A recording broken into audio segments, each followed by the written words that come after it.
Thank the chairman. I now recognize the ranking member of the subcommittee, Jasmine Crockett.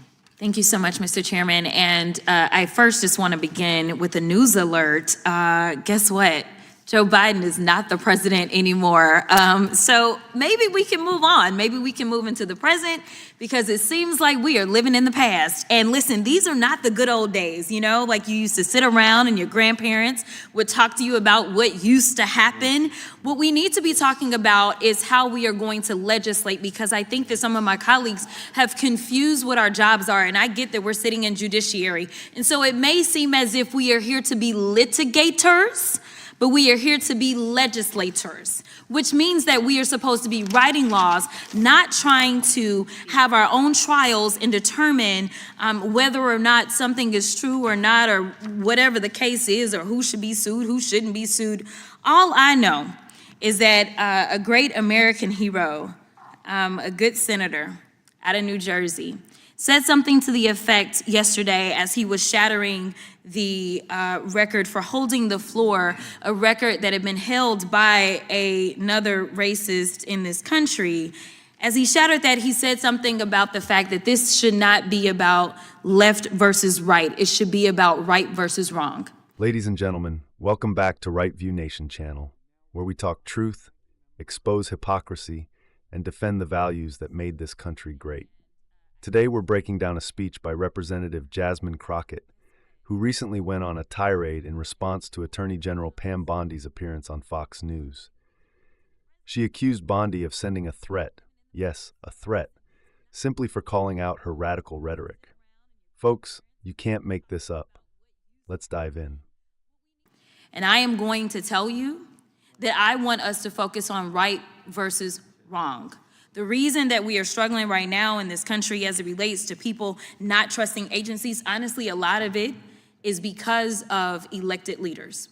Let me tell you, one of the things that the chairman and I actually agree upon, we don't agree on a lot, is that we both know that there has been a sharp incline as it relates to threats upon our lives.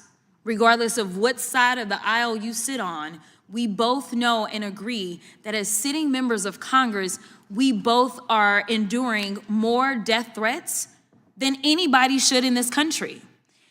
And I believe that it is because of the divisive rhetoric, and it is because of the selective enforcement of things. And so when we have, and I'm gonna be clear, because I had remarks and I'm going a whole other way.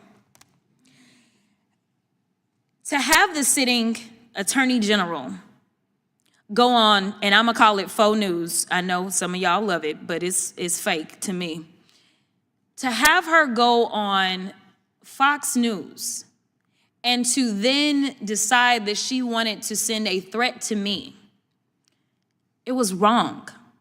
Because here it is, she is the highest law enforcement agent in this country, and people are watching and they are consuming this information, and they are believing that simply because I decided that I wanted to exercise my right to free speech, which I am not abridged from doing, that she then wanted to then politicize something that should not be politicized. I don't like Elon Musk.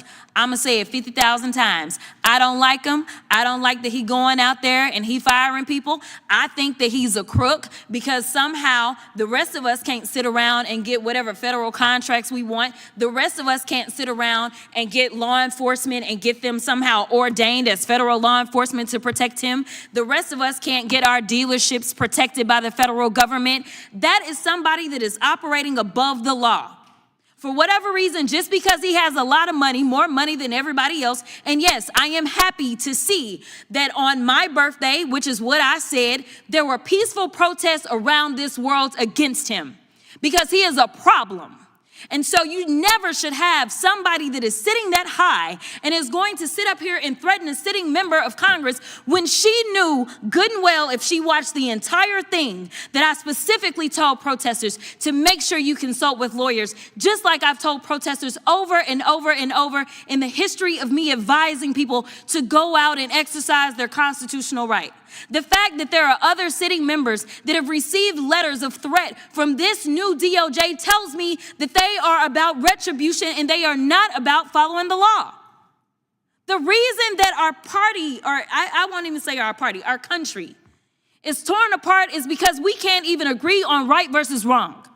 This should not be left versus right. The only thing that we're asking is that we have law enforcement that will show up when there is an actual crime. If somebody calls and says, hey, I need you to investigate this cyber crime, or I need you to investigate this child pornography, or I need you to investigate this robbery, then we want somebody to show up, and we don't want them to look at us and act as if just because I'm black or because I'm woman, that I am not worthy of having that case investigated, because we have an administration that is continuously railing against diversity, equity, and inclusion, or we don't need people that show up that feel like diversity should not be valued. That is why we should have somebody that may show up and looks like me. The final thing that I'll say, because you've been gracious, is this. When I first became a public defender, I had no criminal defense experience. And I walked in and I told my boss, Charlie, I said, listen, you should hire me. He said, why? I said, because I'm black. Charlie looked at me like I was crazy. And I said, let me tell you something. When I walk in, I'm going to walk in with a level of rapport and understanding that maybe some of my other colleagues will not.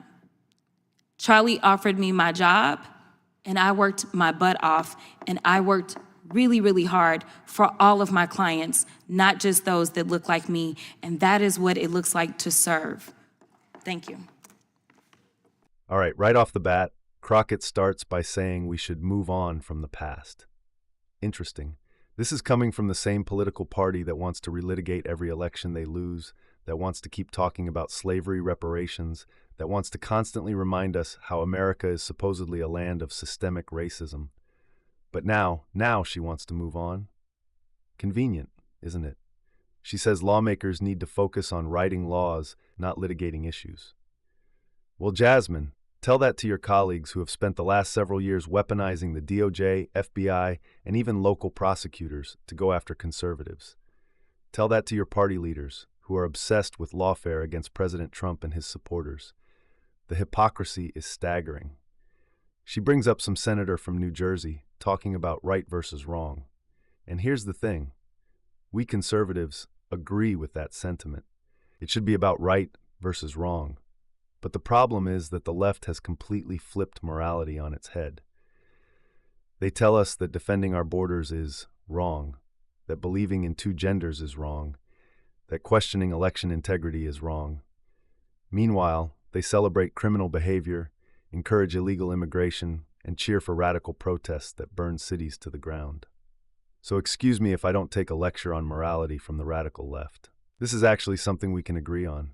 Political violence is wrong, period. But let's talk about why this is happening. Crockett blames divisive rhetoric, but let's be real. The Democratic Party has spent years demonizing conservatives, calling us Nazis, domestic terrorists, and threats to democracy. They've labeled parents at school board meetings as extremists, and they constantly smear half the country. When you create an environment of hatred, don't be surprised when the results aren't pretty. Oh, here we go. Another leftist dismissing Fox News as fake. But let's be clear, it's not Fox News that peddled the Russian collusion hoax for years. It's not Fox News that lied about the Hunter Biden laptop being Russian disinformation. It's not Fox News that buried the real facts about COVID origins and lockdown failures. No, that would be her friends at CNN, MSNBC, and the rest of the corporate media. Now we get to the real reason she's upset. Elon Musk. The left despises Musk because he bought Twitter, now X, and allowed free speech. The moment he stopped big tech from censoring conservatives, he became their number one enemy. And let's talk about her claim that he gets special government treatment. Excuse me? The entire leftist climate agenda is built on giving massive subsidies to companies like Tesla. Musk played their game for years, and now that he's not marching in lockstep with the woke agenda, suddenly he's a crook? Give me a break. This is where things get really telling. She claims law enforcement doesn't take cases seriously if someone is black or a woman. That's nonsense. Law enforcement should be about enforcing the law, not filling diversity quotas. And let's be honest, when crime happens in cities controlled by Democrats, who suffers the most? Minority communities. But instead of fixing the problem, Democrats would rather keep crying about diversity. How about we focus on competence, fairness, and law and order instead? Look, I respect that she worked hard in her job, but here's what really bugs me. She straight up admitted that she told her employer to hire her because she's black. Imagine if a white person said, "Hire me because I'm white." They'd be crucified. That right there is the real double standard. Hiring should be about qualifications, not skin color. Period. Folks, this is what we're up against. The left wants to play victim while holding all the power. They want to claim conservatives are dangerous while they openly call for violence against us. They claim to support free speech, but they attack Elon Musk for protecting it. They say they care about right versus wrong, but they excuse criminal behavior when it suits them. The truth is, America needs to wake up. We need to reject this race-obsessed, victimhood-driven, radical agenda and get back to what made this country strong: personal responsibility, law and order, and true equal opportunity, not forced outcomes. If you agree, hit that like button, subscribe, and share this video. Let's keep fighting for the truth. God bless you all, and God bless America.